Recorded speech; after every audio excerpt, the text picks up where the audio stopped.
What is up, everybody? It's Kevin. I'm here with my buddy Mike Lucas. What's up, Mike? Yes, it's great to be here.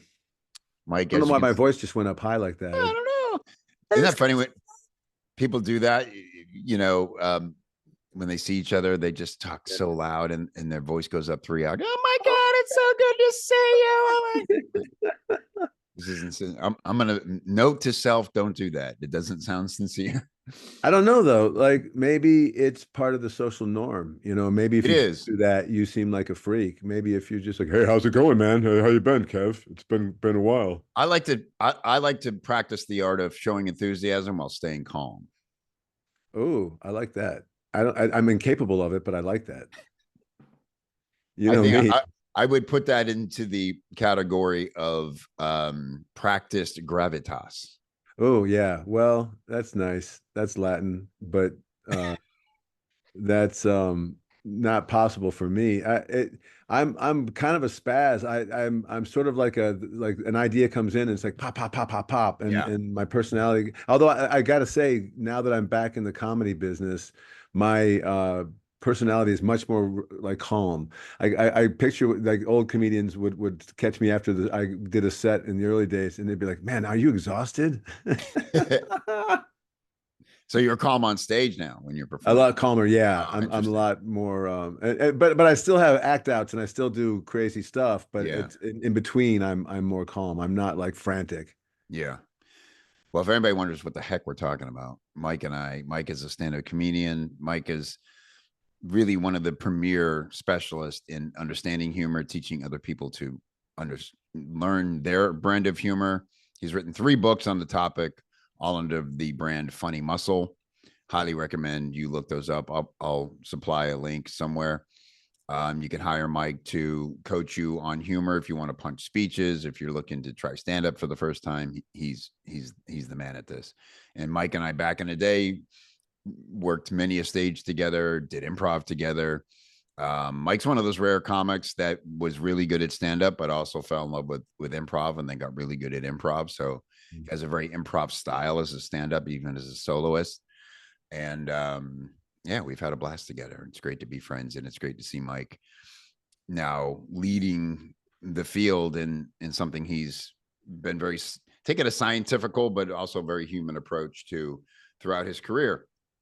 And now, why the reason I'm attaching this to Creative Code is because Mike has had his relationship blossom with ChatGPT and built a lot of his humor formulas into GPT that he calls Carl.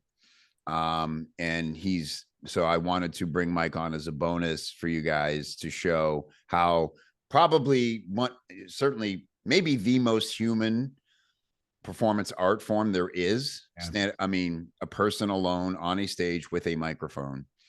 Somebody once said, if like an alien ship hovered over a comedy club and could see through the roof, they'd be like, "Why is everybody listening to that person? He looks just like them. Right. How are they their leader?" He's just slightly taller because of the stage.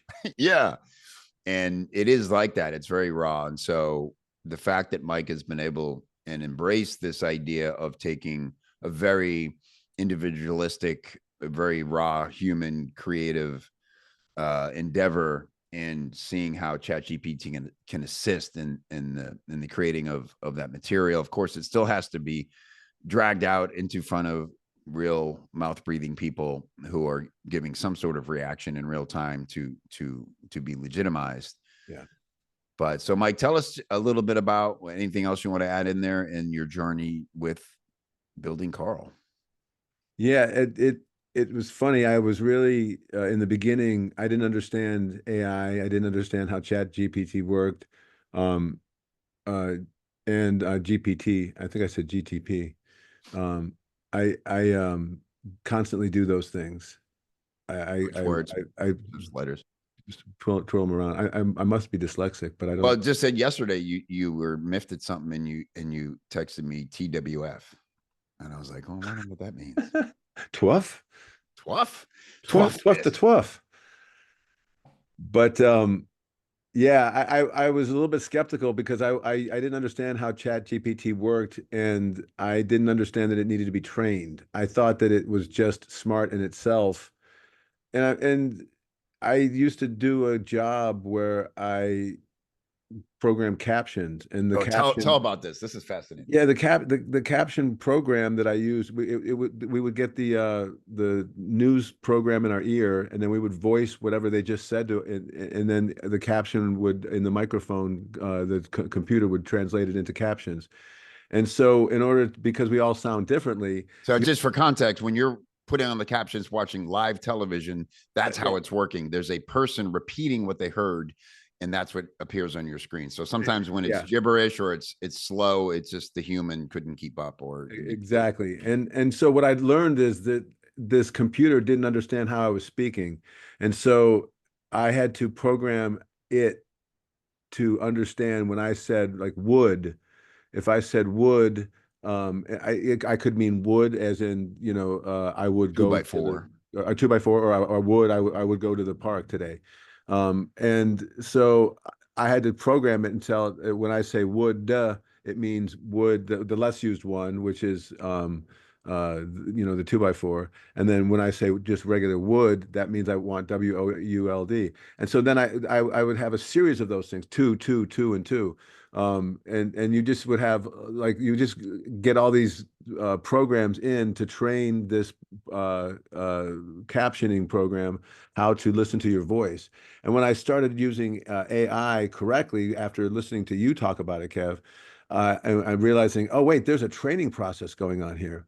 Then I realized, oh, I have a methodology for comedy. I just never trained my GPT how to incorporate this methodology within its structure.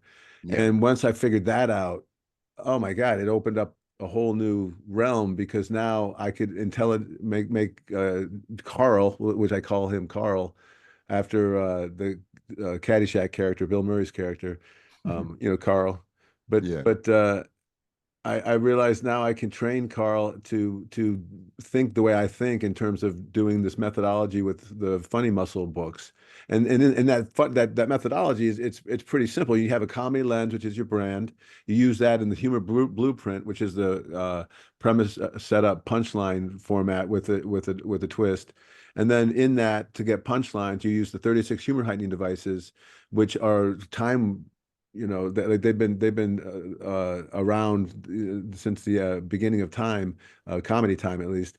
And so I was able to program Carl with all of this methodology of how I, create my own comedy, and it just does it rapidly, and it just does it fast, and I'll show you how it works in just a little bit once I show you how I train Carl. But it's pretty fantastic, and they're not all usable, and but a lot of them are, and a lot of them are first drafts, and so The jokes, the outputs. Yeah. yeah, they're not necessarily the funniest thing, but they need some rewriting. And so if you are good as a comedian, you can see that, oh, there's some structure here. This is, Carl's figured out how to do premise and setup, and so now I can just work on the punchlines, and then it triggers other things, and you can do word maps, and you can do frog banks where you combine worlds together, and there's just a whole lot of tools that you can do using Carl to begin to be a better comedy writer. Are you going to break down frog banks? Yeah, frog banks are basically a tool I've kind of named and claimed. It's combining of two unlikely worlds together. Frogs aren't funny, banks aren't funny, but when you bring them together into a frog bank, now all of a sudden, like a cartoon, it becomes funny. You picture a frog standing in line with a bunch of flies instead of money that he's going to deposit. You Right. see there's a instead of a security guard, there's a bullfrog with a big belly, and he's got a real strong tongue. That's why he's got the job. And you just see like the frog bank becomes funny because it's a combination of worlds. And the Family Guy uses that all the time. You Right. remember when there's one gag that they do where they say, "Yeah, it's kind of like the cruise director on the Mayflower," and they cut to the Mayflower, but then Too. Right. there's a cruise director doing all this. Cutaways are my favorite in that Right, show. yeah. And so that's a frog bank. And so Yeah. so I've trained Carl to do frog banks so that we have those that we can choose from for our punchlines. Now, this is great because in our industry, we revert back to a book that's so old it's out of copyright called A Technique for Producing Ideas by James Webb Young. And it's essentially the same premise that when you want to come up with what's unique about a product, you list everything about the product, and then you list a second column of random thoughts and ideas, whatever's on your personal radar at the time, and then you Yeah. just look for odd connections that Connections. make Yeah. that come somehow make sense. So very cool. All right, take us away, man. I can't wait to see this process. Okay, yeah, let me share you my screen with you, and then we'll let me get this. This is the before you do a PowerPoint, there's always this moment Yeah, where you got to find where the heck awkward. you I'm present. gonna do that from the beginning. And okay, so this is the cover I've designed, that Nice. Chat GPT designed for me. Funny Muscle AI trained Chat GPT to write jokes like you. And this is teaching Chat GPT how to write funny jokes is this little thing here. So why train a comedy GPT? It's fast, but it's not funny until trained. And then we just talked about that. Carl's a joke writing intern with infinite stamina. And that's something that's like fantastic when you have like if you just talked about the old school method of coming up with a word map with whatever topic you're encountering. That's just time consuming to come up with that. And it's not just for thoughts and energy, but just physically, you have to write it out or type it Yeah. out. Chat GPT does it in a second. And Yeah, and it's mentally exhausting. I was yeah, having a conversation earlier with somebody about they crafted an email with the GPT, and they said the best thing about it was normally when I get to the end of an email, I'm exhausted and I'm out of gas, and right. you can see that it doesn't end with punch, like, and so that preservation of creative energy is one of the great bonuses of training it. Key. It's key. Yeah. You can't be funny when you're tired. Right. AI isn't replacing comedians; it's assisting them, and that's one of the key things that I've learned that you taught me, Kev. That this isn't about replacing. This is about assisting and making your life easier. And why not, man? Being a joke writer is tough. We're now expected to do a new hour every year, Yeah. so all the help we can get. And again, it's not replacing us; it's just helping. Yep. So the goals for this thing, I just wanted to understand how I trained it to reflect my comedic voice. I wanted to show you the tools I use to build Carl, my guy, and then do a live demo or two with you. I thought that might be interesting, and then leave a plan to build your own. Um, we can maybe not get that. So meet Carl. He's a trained Chat GPT persona. He reflects my comedy lens, which is the brand that my comedy is. I'm a clumsy aspie hole is my comedy lens. And just briefly, that means that and Aspies are Asperger's, which is an old way to talk about autism. And I always say that I've never been diagnosed with Asperger's, but I've been accused of it constantly. So I did some research on it and realized that that's definitely me, and I just can't afford to get diagnosed. So I just went with it. A self-diagnosis will do. Yeah. Right, little Google, Dr. Google.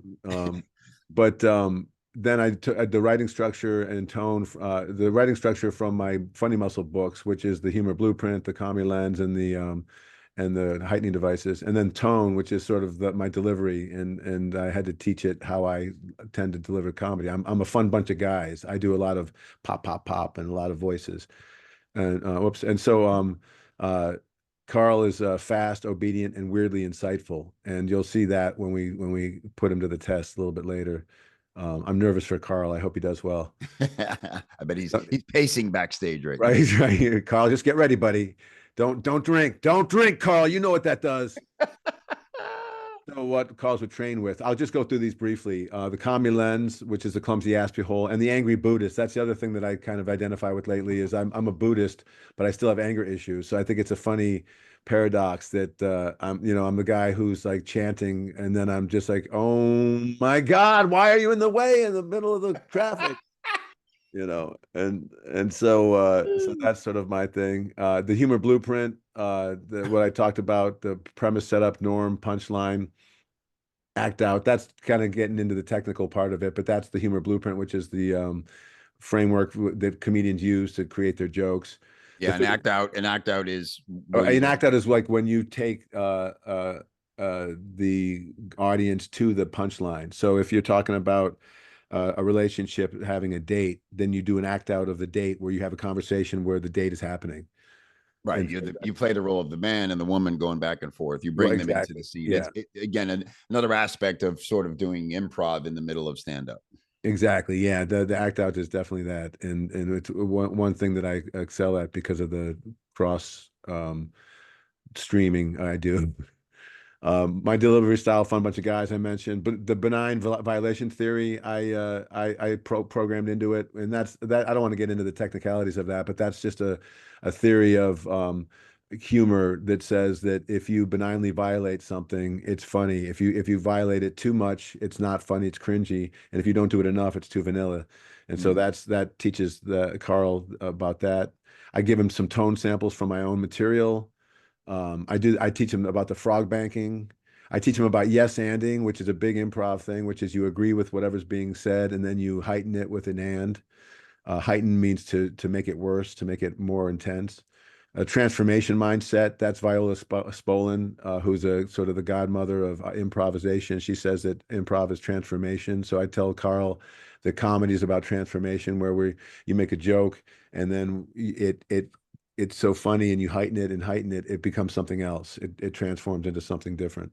And that's the best comedy does that. And then I train it to know hack phrasing, um, no low-hanging fruit, vivid tags. Tags are like additional punchlines, emotional points of view. Emotions are very key in comedy. That's where what AI sometimes lacks is the emotional part of it, and comedy audiences want to connect emotionally with the comedian. And then shortcuts, I teach it shortcuts like HHD, humor heightening drill, where I have the Carl. If we have a premise, we'll try this later. If we have a premise, like say cell phones scare me because they listen to my conversations, I can tell Carl HHD that premise, and he'll come up with 36 different punchlines for that, Wow. using all the different heightening devices. Wow. And then HB, this means humor blueprinted. It means to create a joke and walk it through the humor blueprint so that you can see how that works. So you can see that there's a lot of things that I've trained Carl with, and there's a lot that I didn't include on this screen that I didn't want to go through because it's just a lot. But like guidelines, like never steal material from other comedians, never borrow, never even hint at that. And we're creating brand new from my point of view. Yeah, that's Um, hugely important. That's a big fear everybody has is am I just unknowingly stealing stuff that's already out there, And especially with GPT. I've trained him how to give me the format, like of premise, setup, norm, punchline, act outs, heightening devices. And this is a whole series of things that I've trained him through. And so once I've got done training him, I named him Carl. That was the first thing that I did, and it's the guy from Bill Murray's character from Caddyshack. So I suggest it when you. Oh, and by the way, this is all coming from the book I'm putting out, which is that Funny Muscle AI, and so in it it trains you how to train your Chat GPT how to do this if you don't want the custom GPT to instead. So it should reflect the name should reflect your tone and style. And Carl was sort of perfect for me. Defining your comedy lens, that's sort of your filter. Whether you're sarcastic, cynical, absurdist, clumsy, everyman. I'm the clumsy ass hole. We talked about that already. And you train the GPT to adopt this worldview. And that's what makes it personal. And why do you want it personal? Because otherwise you're a corner quipper. You're just somebody who's doing dad jokes, who's doing things that aren't attached to your own originality. And the comedy lens brings that to you. And that's the thing I teach in my Funny Muscle books is about the comedy lens and how it is a brand that every really good comedian has. And even if they don't say it out loud, they know who they are, and it makes them memorable, makes them relatable, and it makes them funnier. Yeah, that's really good. I'm looking at this. I'm going. I wonder how I would describe mine in 2 words. I would say it's more like sarcastic optimist. Well, that's a good one. Yeah, the Mm. sarcastic optimist. I tend to sometimes try not to give people in their comedy lens any like general, like a sarcastic or general terms like that because it doesn't. But I like the dichotomy of Yeah. sarcasm and optimism. Because I always say that I'm a what do I say? I'm a an optimistic pessimist, something like Yeah. that. You know, so Yeah. same kind of thing. Yeah. But yeah, I like that. There's always a thread of hope in my humor, but it's relating to why is shit this way? Yeah, Like, I could see that. I could see that. yeah. As long and the thing about the comedy lens is it just informs your writing. And Yes. so you would try that comedy lens as you write, and then if it didn't inform your writing, if it didn't help you, you would just change it. You would shift it and say, well, So and I, yeah, if you're a copywriter, say you're working with a client's voice, you'd want to define their persona best you could. This is a great ride along tool once you create your custom GPT mic that everybody should have, because yeah, especially for social media posts and things like that, it's like having those 36 punchlines on a simple premise and 5 of them are good. People think you're a magician for, right, you know, exactly, for a yeah. simple media post. Yeah. And so then, like I said, I trained it with the humor blueprint. That gives it structure and clarity, premise, setup, unspoken norm. The norm is what I mean by it when I say norm. The setup and the joke, the premise gives you the topic and the emotional element that the comic feels about the topic. The setup is setting up the audience to think that this story is going in a normal direction. And that unspoken norm is the sort of the misdirect. And then the punchline gives us a surprise answer to that setup. It still fits the setup, but in a way that we weren't expecting because we were hoodwinked into thinking it was going normally. And so then the act out is just what we talked about earlier, where you take the audience to the place that the punchline is talking about.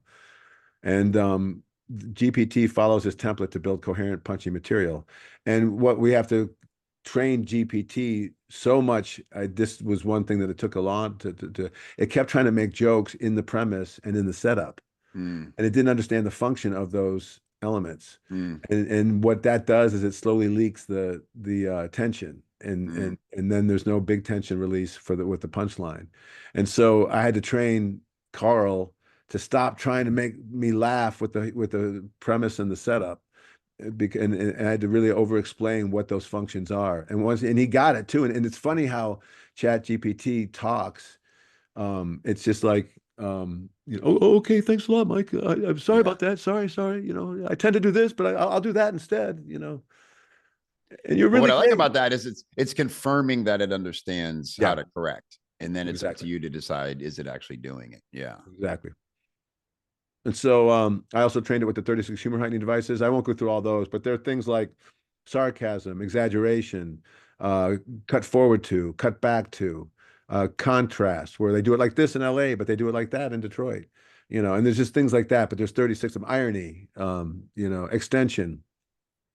So I have to train Carl to use them in exact alphabetical order. Mm. And actually HHD is the command to generate 36 punchlines from one premise. I'll show you how we do that. And it teaches GPT lateral original thinking, and it gives it all that variety. So other comedy concepts I trained, I talked about this already, but the delivery style, benign violation theory, A to F thinking. A to F thinking is just instead of A to B thinking, Mm. like if I say watermelon, you might think fruit. So if A, that's A to B thinking. But if I say watermelon, someone might say whiskey. And that means because watermelon, I cut up watermelon and I make a drink that in the summertime with whiskey. So that might be A to F's thinking. Actually, that's Right. probably A Or, to C's or, thinking. or a basketball. If like desperately wanted to play basketball, but had no ball. How Right, long could you use exactly. the watermelon? Exactly. For one dunk. Yeah. Yeah. Uh, and then layered perspectives, which means like I give life to inanimate objects. So I train Carl that's okay. Like if I want my chair to have an attitude about my ass, it can do that. Topic versus premise. A topic is a subject that you're talking about. A premise is the emotional angle you have on that topic. And I taught Carl the difference. And then the tags have to be vivid, specific, and surprising. So all these things are just more things that I've taught Carl. And then I taught him shortcut commands. It's HHD, this premise, which does 36 tags. HB, this premise, is a full blueprint breakdown he'll do. I'll show you these when we are demonstrating it, which we'll do next. FB, these two worlds, which is a frog bank, a combination platter of the two frog banks. Write a joke with this premise is like he'll just write a joke for you with an instant bit, and he'll give it to the format that we asked him to give it to us in. Word map this topic is where you get the topic and explode it out. Premise me. He'll give you, if you say um like marriage, he'll give you 5 marriage premises. Mm, And that those might be, premises that you weren't thinking about. You might have your own premises, but then you right. might go, "Oh, I never thought about that. That's a good one to investigate." Right. And he knows all these by heart. So Wow. it's all shorthand. So we can get in there pretty quickly and program him to do that. So let's write with Carl. Let's do a demonstration. And to do this, I'm going to get out of this thing and I'm going to take you now. It's Carl. I'm going to take you into Carl. Let me Here's your share. moment, Carl.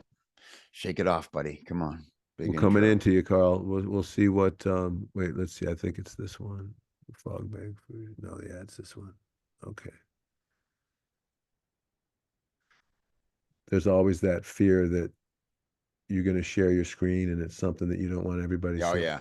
on I've it. had people refuse to screen share their Jeep. They're like, there's personal stuff in there too. I'm like, I ain't gonna do that. Nuh-uh. rename the chats.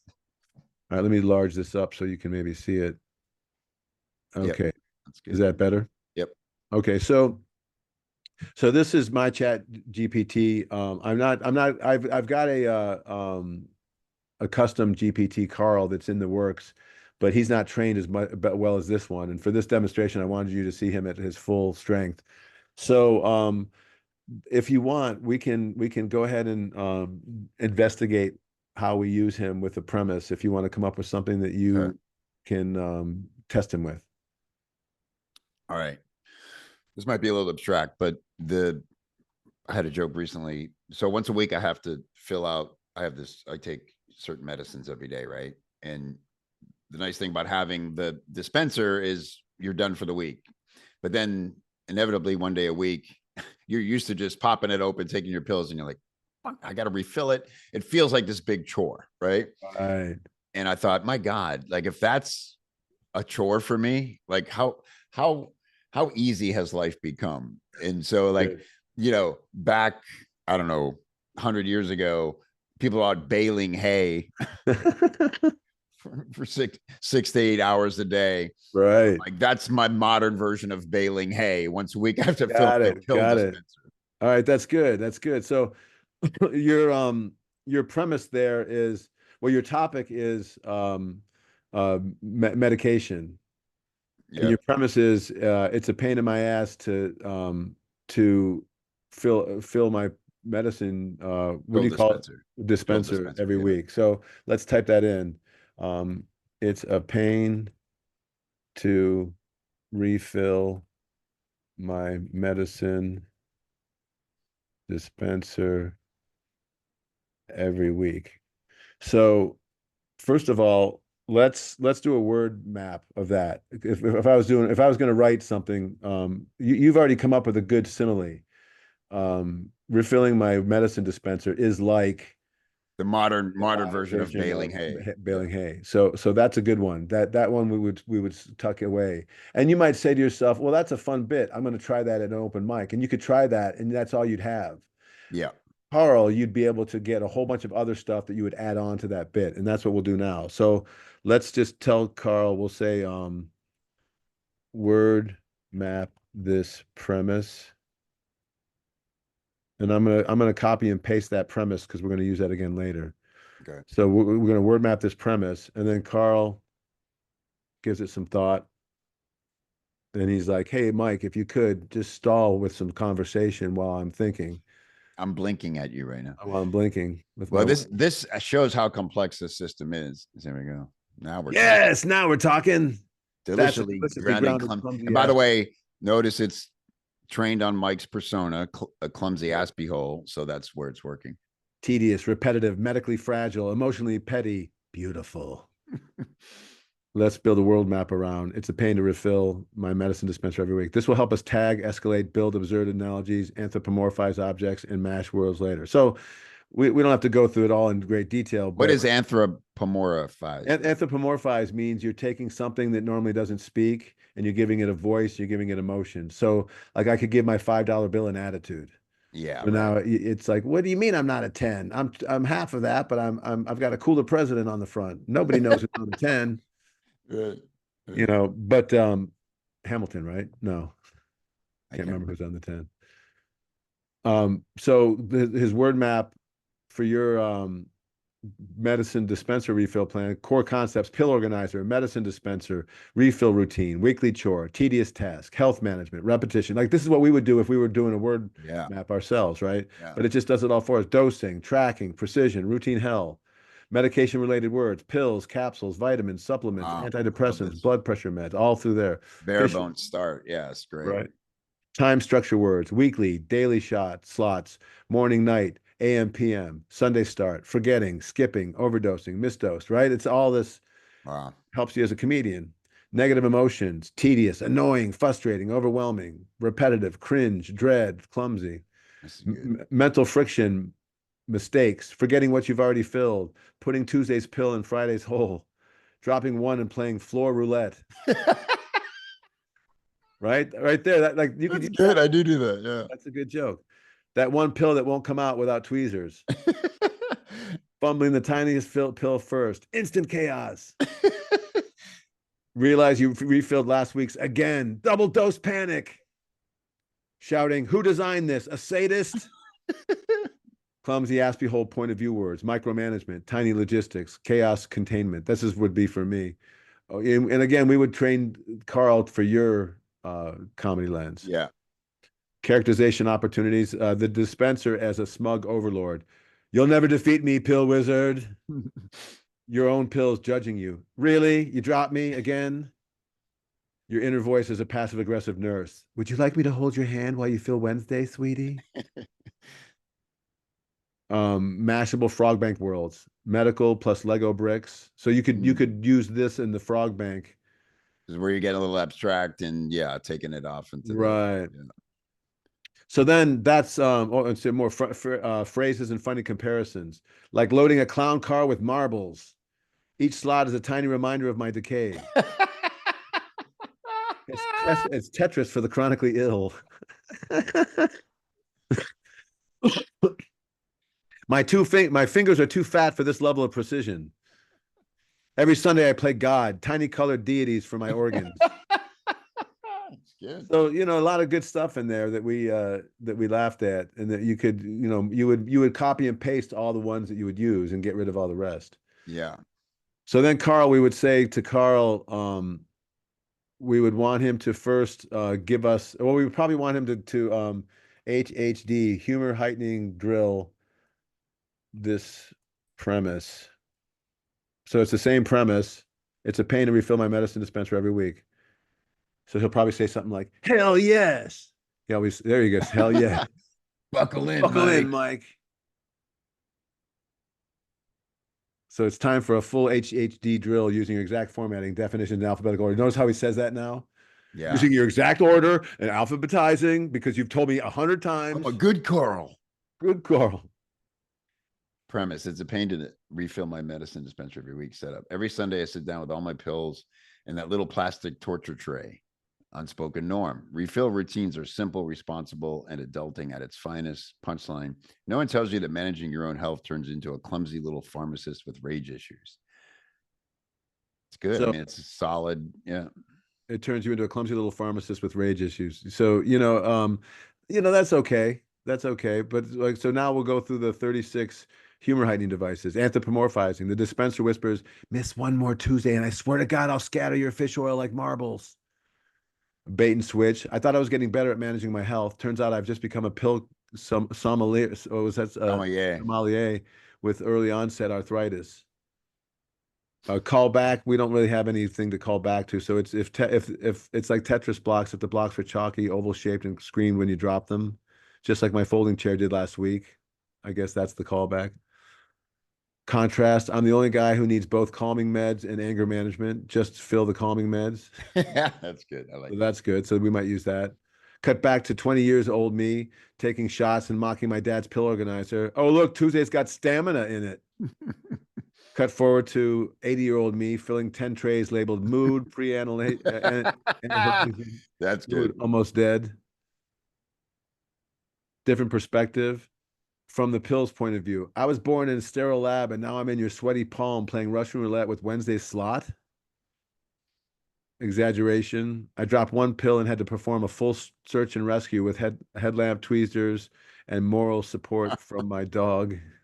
So you get the idea. So Yeah. it goes through all of these.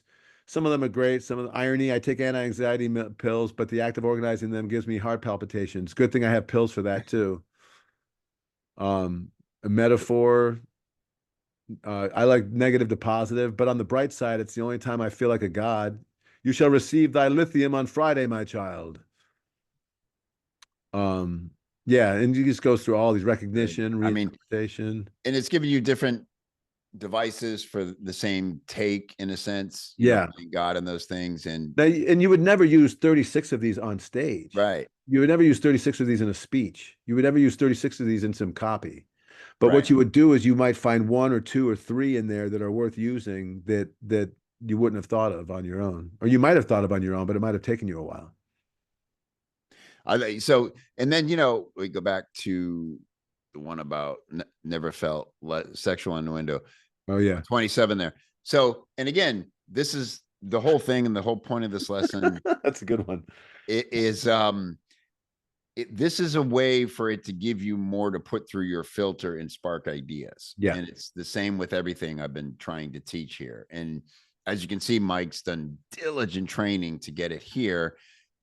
He's not trying to get it to write perfect jokes, but it could lead to the perfect joke that he otherwise wouldn't have got to. Because going back to what you said about how comics operate, at least in my day, how often will we be working with a guy like, yeah, I'm going to try a new premise tonight? They wouldn't rarely say, I'm trying a new joke. And maybe the joke was fully formed, but it's like, I have a premise. I don't know where it goes. I think it's funny.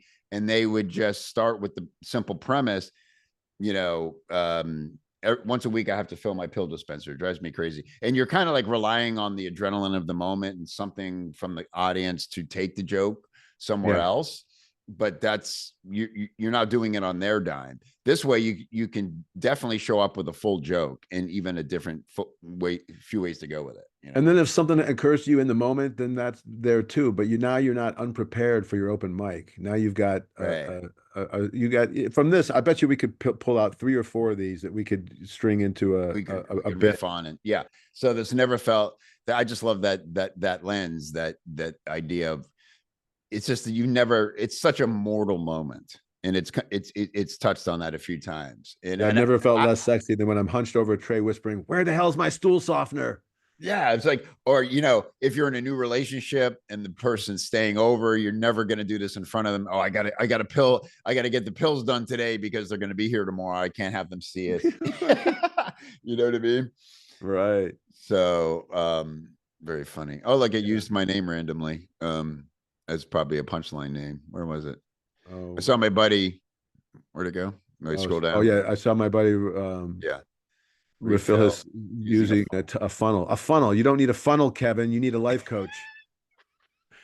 Kevin's like, I need a funnel if I'm going to sell this. Yeah, right. That's funny.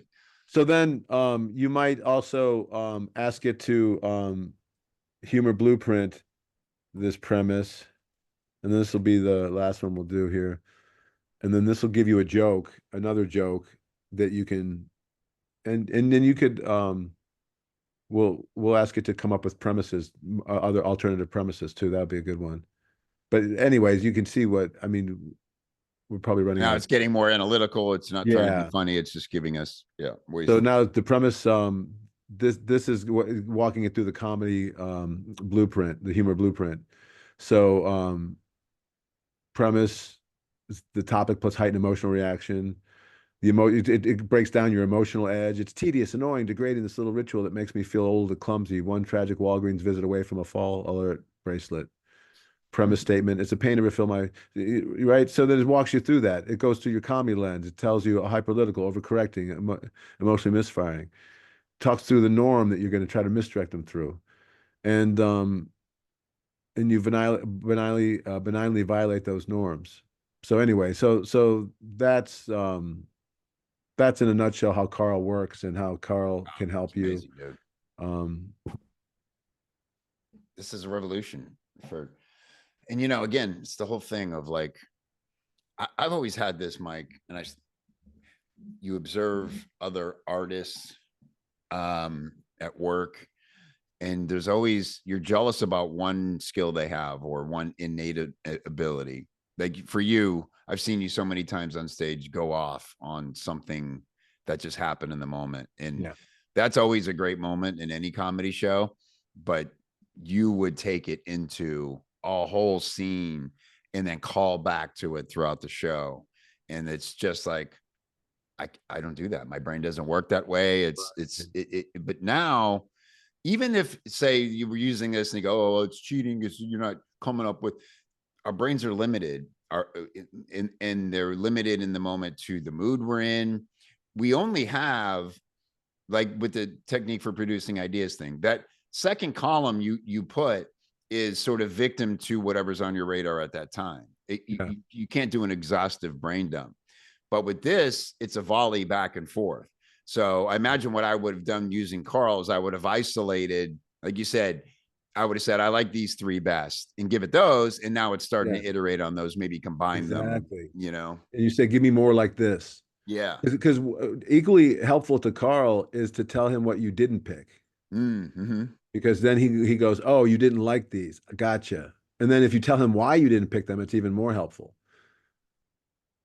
So again, that's why I always say it's a relationship, and you Yeah. have to nurture it like you would an apprentice, like you would a junior, like you would a student, a collaborator.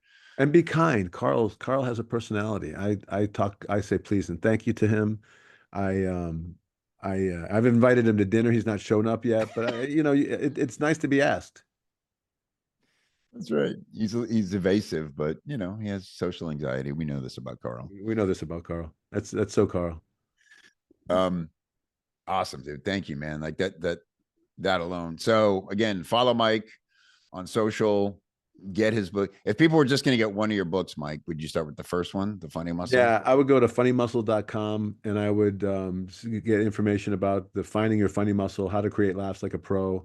That'll give you teach you how to find your comedy lens, teach you how the humor blueprint, give you the 36 humor heightening devices, and show you how to incorporate all that together. And then the other two books are supplements to that. Awesome. Love it. Thank you so much, bro. This was fantastic. And we'll do it again soon. My Appreciate you. pleasure.